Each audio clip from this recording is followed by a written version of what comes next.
Bonjour. Aujourd'hui, je vais vous parler particulièrement de la relation qui existe entre l'émotionnel et la santé. De plus en plus de personnes, même des médecins, l'admettent aujourd'hui, et notamment pour les maladies graves. On sait très bien qu'une personne qui reste optimiste va avoir beaucoup plus la possibilité de se soigner et de guérir que quelqu'un qui pense que ça y est, c'est fini, elle va mourir. Tout le monde le constate. Et de plus en plus de personnes se rendent compte aussi que cette peur de mourir est un sentiment délétère qui empêche carrément le corps de se régénérer. Dans le même ordre d'idée, on sait que la plupart des cancers ont souvent une origine due à un choc émotionnel, que ce soit un divorce, la perte d'un être cher, même un accident de voiture, ou il y a des tas de... Même le surmenage peut arriver lorsqu'on a vécu une période très très intense pour soigner quelqu'un. À la fin, on devrait se sentir mieux et c'est à ce moment-là qu'une maladie grave se déclenche.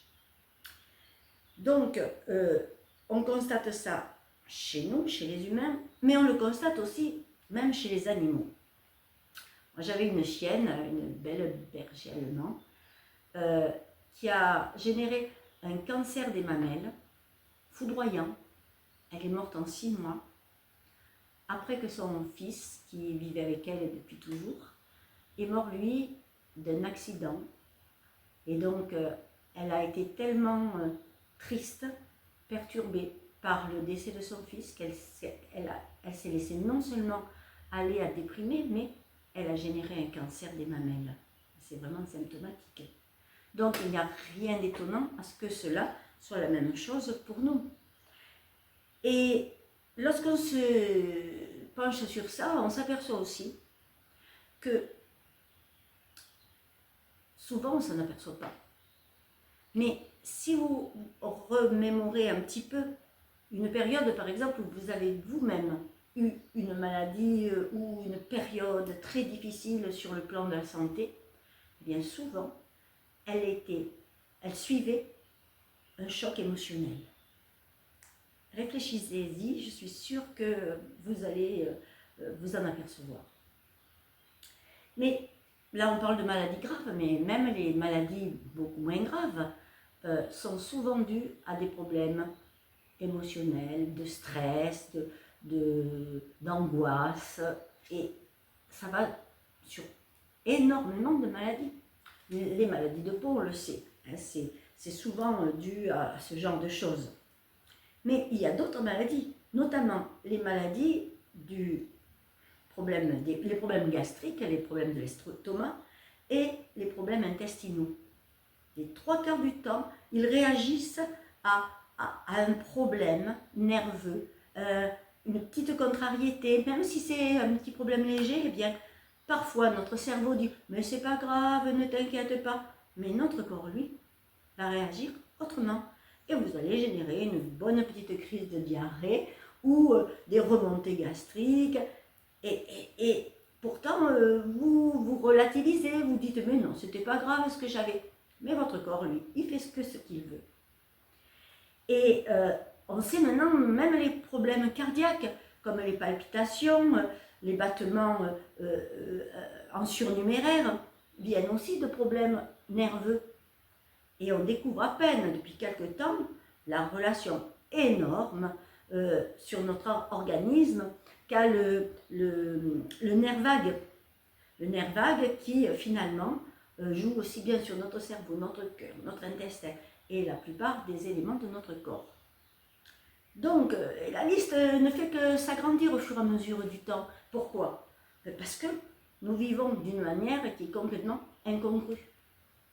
On ne sait pas se reposer. Le repos, ça devient quelque chose vraiment de, je dirais, d'aléatoire. Se ressourcer un moment dans la nature, on n'a pas le temps. Et alors, bien entendu, ce sont nos nerfs qui prennent le dessus. Vous avez aussi quelque chose qui est très important. Même si vous n'avez pas le temps de vous reposer, vous pouvez vous donner un petit peu de temps pour faire un calme intérieur. Et vous allez voir, je vais vous en reparler tout à l'heure, ce n'est pas très compliqué et c'est surtout très rapide. Alors, la première des choses pourtant, pour pouvoir lutter contre ces problèmes, c'est de s'en rendre compte. C'est de se dire, mais peut-être que mon problème ne vient pas d'un organe qui est défectueux, qui est malade, mais que le problème vient de quelque chose d'autre. Et notamment de ces problèmes, comme je vous dis, des problèmes émotionnels. Malheureusement, la médecine aujourd'hui a tendance à soigner les symptômes et pas les causes. Alors, on va vous soigner les symptômes. Vous avez des nausées? On va vous donner des médicaments contre les nausées. Mais on ne va pas vous dire, oui, mais si vous avez des nausées, c'est parce que votre estomac, il est trop nerveux et que donc vous avez ces nausées parce que votre estomac, il se contracte. Non, on va soigner les nausées. Ou alors, lorsqu'on tombe sur un médecin qui se pose un peu plus de questions, on va nous envoyer chez un neurologue, chez un psychiatre, qui va nous abrutir avec des remèdes chimiques qui vont vous enfermer dans une espèce de camisole dont vous aurez beaucoup de mal à vous en sortir. Et pourtant il existe des thérapies non invasives qui peuvent vous aider et vous guérir de votre manière de vous comporter afin que votre corps soit plus calme, plus en relation avec ce que demande bien, le caractère, je dirais, énergétique de tout ce que nous vivons, parce que tout est énergie. Donc il faut que notre corps puisse reprendre de l'énergie et ne pas l'user par notre manière de vivre. Alors, je pourrais vous parler du yoga, de la méditation, c'est vrai que c'est très bien, mais souvent, bon, la méditation, on n'a pas toujours le temps, le yoga, parfois ça coûte cher, donc on a des problèmes pour se lancer dans ce genre de pratique. Alors moi, je vais faire plus simple, vous savez que j'aime bien la simplicité, et je vais vous parler de choses qui ne coûtent pas grand-chose, qui ne demandent pas beaucoup de temps, et qui sont pourtant très efficaces. La première, ça va être respirer en conscience. Vous savez, respirer profondément et lentement.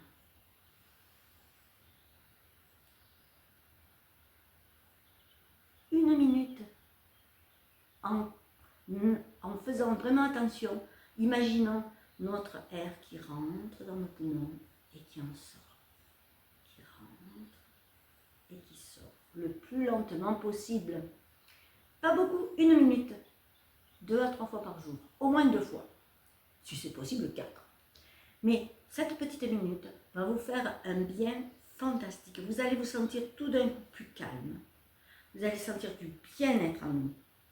C'est rapide, ça ne coûte rien. Essayez, vous verrez ce que ça donne. Il y a une autre chose aussi qui n'est pas difficile, c'est la cohérence cardiaque. Vous en avez certainement déjà entendu parler. Il y a énormément de vidéos sur la cohérence cardiaque que vous pouvez trouver sur le net. Ça dure 5 minutes et ça ressemble un peu à ce que je vous disais, à respirer en conscience, et c'est un petit peu plus long. Donc moi je le conseille ou le matin au réveil ou au moment de s'endormir, lorsqu'on est tranquillement dans le lit, on prend sa petite vidéo de cohérence cardiaque. Choisissez votre vidéo par rapport à ce qui vous correspond. Les images, la musique, le rythme peuvent varier d'une personne à l'autre. Donc choisissez bien en fonction de vos goûts pour que vous vous sentiez vraiment complètement relaxé. Et cette cohérence cardiaque permet à votre cœur de ralentir, donc donne à votre cerveau des signaux qu'il faut se calmer, et votre cerveau va créer de l'endorphine, qui est l'hormone du bien-être, qui va se diffuser par le sang dans tout votre corps, et vous allez vous sentir relaxé dans tout votre corps, et c'est un peu ce qu'on cherchait au départ. Alors voilà, de manière simple, mais c'est pas tout. Vous avez aussi, là c'est parfois un peu plus difficile, réussir à faire un changement. On parlait de rythme, oui, mais le changement de rythme de votre vie, ça c'est très important.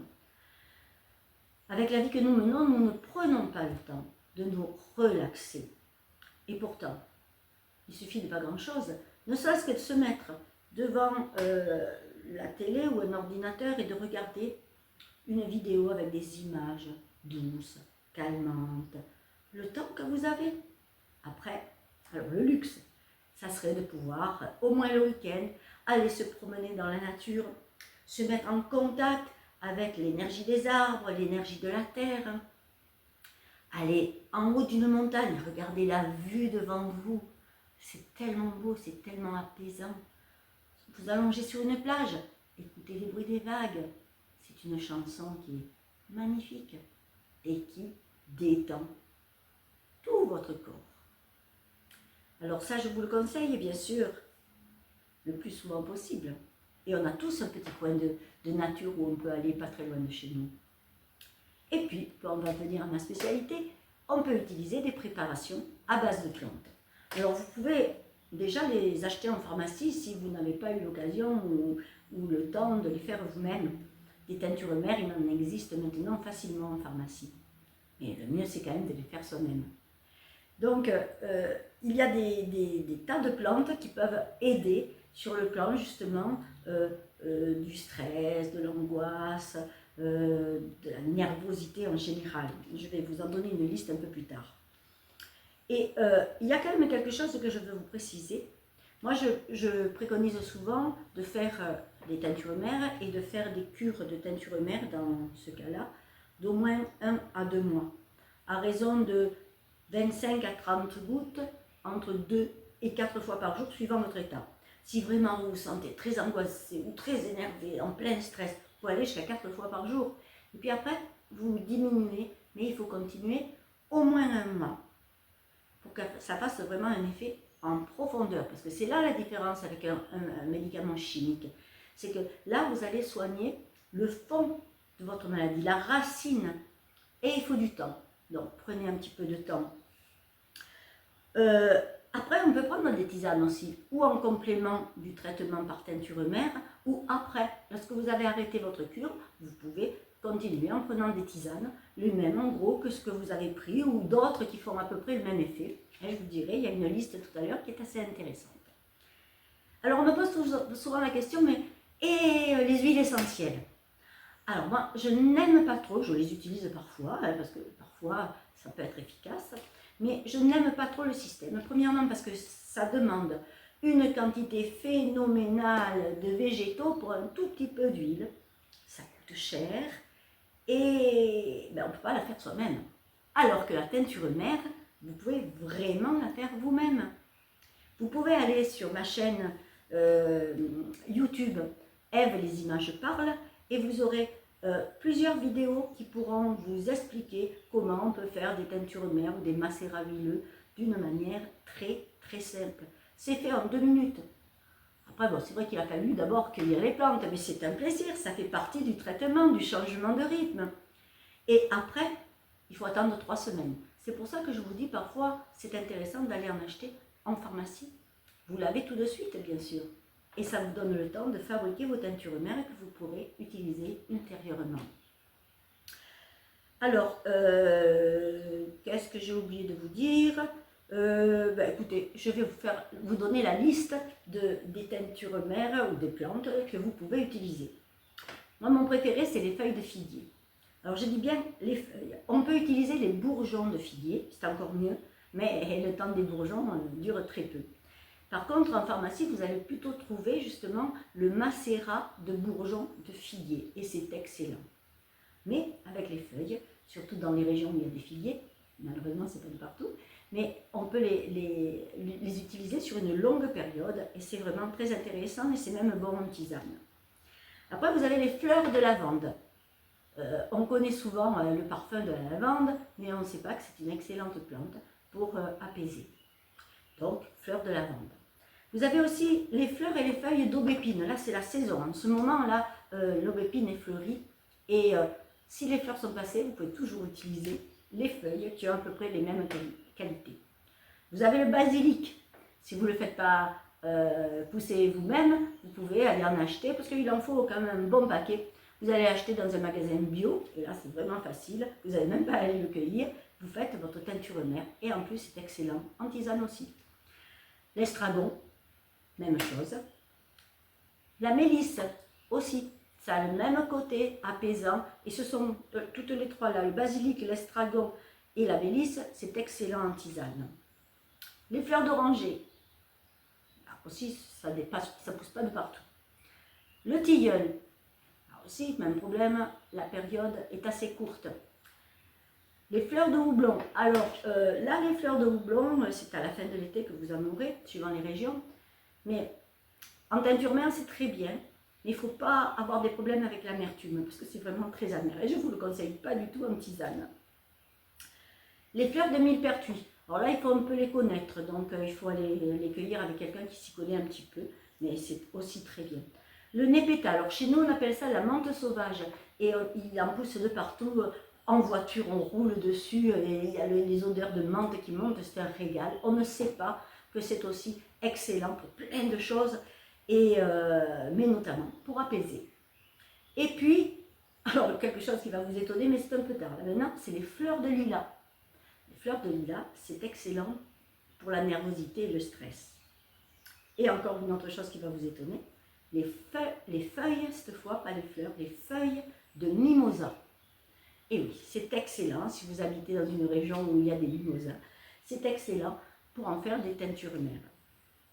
Alors, lorsque vous avez préparé vos teintures mères, avec les plantes qui sont les plus faciles pour vous, voyez, il y en a quand même une liste assez longue, donc vous choisissez celles que vous trouvez le plus facilement chez vous. Eh bien, vous allez les filtrer et les mettre en petites bouteilles. Et après, ce que vous pouvez faire, si vous en avez 2 ou 3, essayez de faire une synergie de 3 de ces plantes-là. En mettant dans un pot compte-gouttes, vous mettez un tiers de l'une, un tiers de l'autre, un tiers de la troisième. Si vous n'en avez que 2, vous le faites avec 2. Et si vous n'en avez qu'une, ben vous le faites avec ce que vous avez. Mais c'est vrai que la synergie, c'est toujours plus efficace. Alors, je vous disais tout à l'heure que sur ma chaîne, vous avez, qui s'appelle donc Eve, les images parlent sur YouTube, vous avez beaucoup de vidéos qui peuvent vous aider à faire les choses. Mais pour les qualités complètes des plantes, allez plutôt sur mon blog, je mettrai toujours pareil le lien à la fin de cette vidéo, parce que sur mon blog, vous avez des fiches, vous avez la partie recherchée, donc vous mettez le nom de la plante et vous allez avoir toutes ses propriétés, parce que là je vous donne les propriétés en tant que plante qui apaise, mais pour chaque plante il y a une dizaine de propriétés différentes et ça vaut le coup de les connaître. Donc mon blog, vous aurez le lien à la fin. Et un petit truc que je voulais vous faire remarquer, c'est que lorsqu'on fabrique son remède soi-même, ce remède, il a une énergie que vous ne trouverez nulle part ailleurs. Si vous allez l'acheter en pharmacie, en magasin bio, tout ce que vous voulez, il n'y a pas ce côté c'est moi qui l'ai fait. Je l'ai fait avec amour. Et cette énergie, on la retrouve. L'énergie que vous donnez à la plante, cette plante vous la rend et c'est une fonction d'échange entre la plante et vous que vous trouverez surtout si vous avez préparé votre remède vous-même. Je pense ne rien avoir oublié. Et je vous souhaite bonne cueillette, bonne préparation et bon courage si vous avez des problèmes de santé. À une prochaine vidéo, à bientôt.